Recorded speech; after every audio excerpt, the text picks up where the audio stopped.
We are at the site of a supposed haunted house, the Drish house in Tuscaloosa, Alabama. I'm just going to roll out here real quick so you can see this house. Now, I have no idea why this house is haunted or the history of it, but I'm actually in the car with a leading expert of the haunting of this home. So, leading expert, would you like to fill us in with some details? Yeah. Well, we know, okay, Sarah, when her husband died, she wanted candles at his funeral, and she wanted the same candles for her funeral. But when she hid them in the house, and then the problem was that when she died, nobody could find them. So they believe that her spirit has come back to haunt her family because they didn't have the candles. They didn't have the candles. That's a great reason to haunt a house, because You wanted candles. you wanted candles. So apparently in that third story, they've seen light, like fire, like a candle. They saw the light. Different light. Different light. Yeah. And But so there were when the we were on a tour candles. the other day, the tour guide said she came out here as a teenager and sat out here, and they saw light up there in the third story window. She said, I will swear on my grave that's what was up there. And the candles were used at her husband's services. Yeah. And she wanted. Oh, and quick editorial note: this is Halloween night. Ooh. Do you see any lights up there? I do not see light. Yeah, the third floor lights. They've actually shuttered all the windows up there, so even if there were lights, you wouldn't be able to see them. I don't know. I mean, maybe it would come through. Maybe.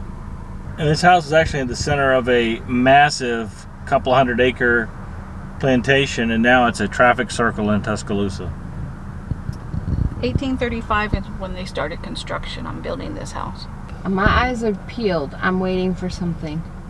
Is it me? But is that flickering in the doorway? No. Okay, folks, watch this.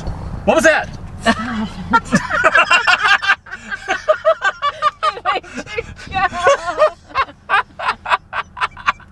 He got you good. Woo! Okay, folks, I know it's dark, but this may be our last transmission. We are heading towards the abandoned Old Bryce Hospital Insane Asylum. Yes, it's Halloween night.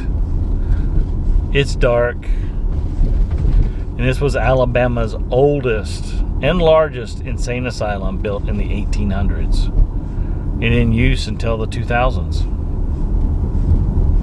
Many people hear screams, shadows, people tapping them on the shoulder.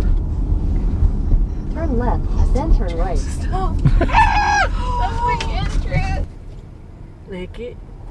And here it is, folks. There's a car down there. It's police. It's police. Yeah. Yeah, it's around. Oh. Yeah. Oh my gosh, Turn right. I'm busted. No, you're not. We're just turning Head around. west. Okay.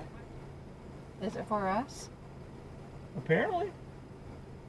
I wrote on this back window. Oh, sure.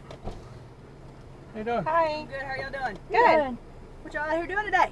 Just riding around. We're Yeah, we're tourists in the town. Yeah. And all right, we had an adventure tonight. We did. I would even say an epic one. Pretty epic. Pretty epic. It's been a while since I've been pulled over by the police. And technically, I wasn't the one pulled over because I wasn't driving. They were ready to send me to jail. I was on my way. I thought the handcuffs were coming out, and I was gone. She was shaking. So here's the backstory to everything you just saw. We were going to the Drish house because Nettie is, that's going to be the featured haunting Yes, for tomorrow. for tomorrow on their show. And so we were going to check that out and see if we could actually see on the third floor. They say that the candle lights come on sometimes, but they've got the third floor windows, as you saw, boarded up. So we hung out there for a second. We drove by and looked at the sign, and we saw that this guy actually helped do some other architecting, and one of those was the Bryce Hospital. Yep. And I looked it up, and it looked like it was in shambles and ruins. And I'm like, hey, you know, we love ruins, so we were going to go check it out. And we got that close. Made the turn. Made the turn and Busted. and as you saw, the 2 law enforcement officers there were really, really nice. We talked to them for a long time, just shooting the breeze. I think they were glad to see us, to be honest with you, because it's probably, even though we were number 25 or 26, we kept getting conflicting numbers. Yeah. I think we were the most sober people that showed up for them tonight. That's just a guess. Well, and they said a lot of teenagers were coming out there too, which like is young teenagers, and they're like, that's not a safe place. Yep. So, and we didn't show it to you yet, but you're going to see a picture in just a second that one of the officers. Okay. Talon just wants to make sure everybody knows that she was in the car too. Yes. And I'm sure you all have seen her in there, but she wants to make sure. So we're going to show you the picture that came from some security camera footage from the hospital, and well, it's pretty creepy. It's creepy. It's creepy. It's pretty creepy. So For that's sure. how we're going to close this. Yeah. Is you're going to see a picture from security cam footage and then a picture of a gentleman who used to be a doctor there. Do we remember the doctor's name? I don't know. No. I didn't hear that part. It's in the video. If you didn't, Yeah. if you want to know his name, go back and listen, because we're just trying to get this thing together quickly so we can get it out to you guys to see the scary stuff. Halloween. Halloween. So check it out. Thanks for watching. See you later.